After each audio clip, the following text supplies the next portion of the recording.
of what's going on in the market. It's Nude on Realty's What's Up Wednesday. Let's go. Good morning, everyone. Welcome to your What's Up Wednesday with your Nude on Realty team. We have Brian back with us today. Yay. And it looks like it looks like it's like summer where you're sitting right now. So well, you know, I figure I'll bring a little ray of sunshine into everybody's life today. Aw, we all need that. It's a beautiful, beautiful day out. So if you haven't been outside, definitely get outside this afternoon. Yes, Before we get before snow the snow again flies tomorrow. Yeah. And this is why we love Colorado, right? Exactly. Welcome to Colorado. Yep. So today we're going to touch on forbearance. So for those of you that may not know, or you've like seen things in the news and you're like, I don't really know what this is. Basically, with everything that happened last year with COVID and unemployment, you know, income not being as consistent, loan, or if you had a mortgage, you were able to kind of defer that payment for the time being, so that you didn't have to pay that mortgage payment if you didn't have your expected income coming in. Now, obviously, that doesn't mean, which, you know, I'll turn it over to Kayla here in a second, and she'll kind of touch on it and explain a little more, but that doesn't mean that you got a free house for a year. It's just a deferred payment. So it's still expected to be paid back. And so that's kind of where we come in with some new information. So I'm going to go ahead and turn it over to Kayla. Yes, so forbearance, like Janessa said, it's deferring your mortgage payment for whatever allotted time. Government passed the CARES Act last year, which means that right now you can be in forbearance until June 30th of this year. Whoever's holding your mortgage note, they can't not foreclose your home. So it's just kind of a safety net for those people who have been affected by COVID, by losing their job or whatever, what have you, so that they can stay in their home and not worry about being evicted or anything like that. So, there could be some people who have been deferring their mortgage payment for upwards of a year. Come June 30th, when that CARES Act runs out, we don't know exactly how everything's going to be handled because they haven't released any information on it yet, but there could be people who are going to be owing tens of thousands of dollars, and that every lender is going to probably be able to kind of have their own way of handling it. Are you going to owe that all up front right now? Are they going to get you set up with a payment plan? And I'm sorry, I shouldn't say lender, whoever's holding your note. Are you going to be able to make a payment plan? Are you going to need to be making double mortgage payments for the next year until you get caught up? Like, what is that going to look like?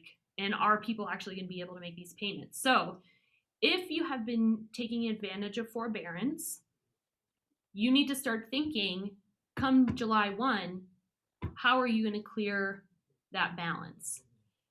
For some people, they might be able to pay off that balance, whatever it may be. That's great. If you're in a position that you're not going to be able to pay that off, you need to start thinking about it now, because maybe you're going to need to list your house. That's kind of like, it seems a little dramatic, but right now everybody's sitting on equity. Like I highly doubt there's anybody that doesn't have equity in their home at this point. Yeah.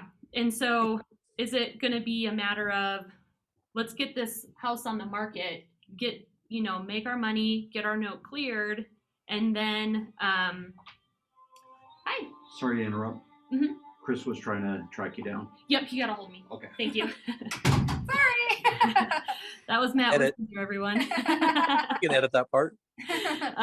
So if you're able to sell your home, make some equity, get this note paid off, and sit in a pretty good spot, maybe it's just going to be a matter of renting for a little bit before you can get yourself into purchasing another home.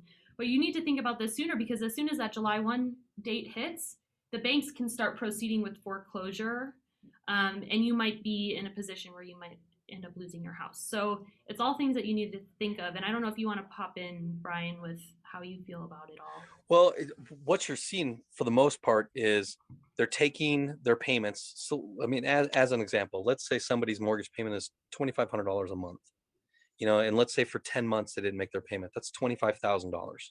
So a lot of them, if they've agreed to a modification, of their mortgage or and the forbearance agreement. Sometimes you're seeing that they'll take that 25,000 and basically just tack it on to the end of the loan. So if they do go to sell, then they're basically going to collect that in the payoff anyway. It's Yeah. added. It's still in their loan balance anyway, but at least their payments, based upon their traditional amortization schedule that they signed at closing, it wasn't necessarily following with that. So it is nice that the CARES Act did step in to help, because nobody's being reported late, which is saving people's credit. It's huge. So that's why a lot of these people, if they can sell or they want to clear it and then make the next jump into the next house, they're going to be able to do it because they're not going to be having mortgage rates on there. So Right, and I believe you said as soon as they get that forbearance balance cleared, they're free to requalify to purchase something different. 1,000% But you right now. have Yeah. to get that Now, I balance mean, cleared. depending upon when this, when the last part of this CARES Act does expire this year, I know that there's been talk of maybe even extending it 3 months, but once it does, this is unprecedented with what they're doing and how they're actually still saving people from, a disaster within their credit and what they would have to recover from that. It's truly unprecedented with in these times, and what they did do the right thing Right. when it comes to that. So, but I can see if somebody was in a position where, like, you know what, and let's go with the numbers that we were talking about earlier. In Colorado, the appreciation number is 7.43%. Colorado as the entire thing, and that takes into consideration all the small towns, which we know Denver Metro is probably even bigger than that. And then to even share the one where it showed the appreciation over the last 5 years, which was what, 47%.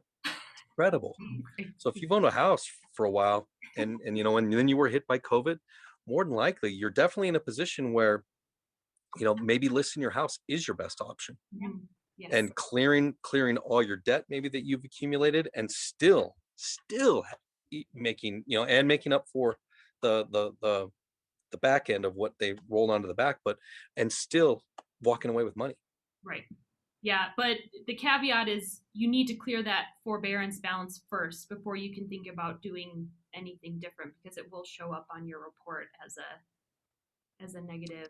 Not if you're doing a refi. I mean, if you're doing a refi, no, because they're just going to add it to the payoff.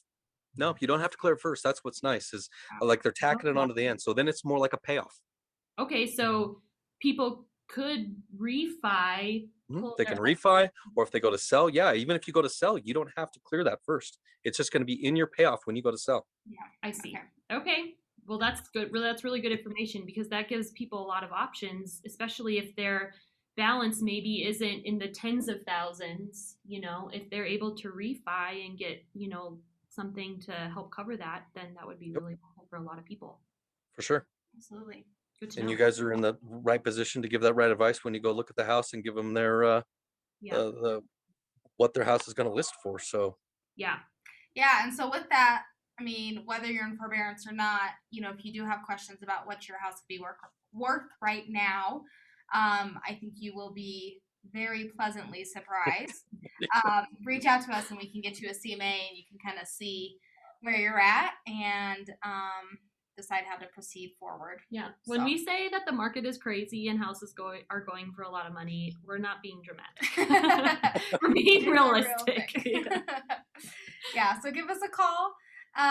Was there anything else that you guys wanted to share today? I think that was about it. What was your nice little word of wisdom? So Brian has our inspiration for today. The rest of the team's out working. I didn't write it down. Darn it. No, it was the second one. It was? The second one. Do not listen with the intent to reply, but with the intent to understand. A lot of people hear that. Think before you speak. Yeah. Right. Internalize before you speak. What's the simple way they talk about? Let the numbers do the talking. You have 2 ears, you have 2 eyes, you have 1 mouth. Yes, absolutely. All right. Well, thanks for everyone for tuning in today. We really appreciate your support. As always, make sure to subscribe, like, share, comment, engage, and we'll see you next week on What's Up Wednesday. Thanks, everybody. Bye. Happy springtime. Yay.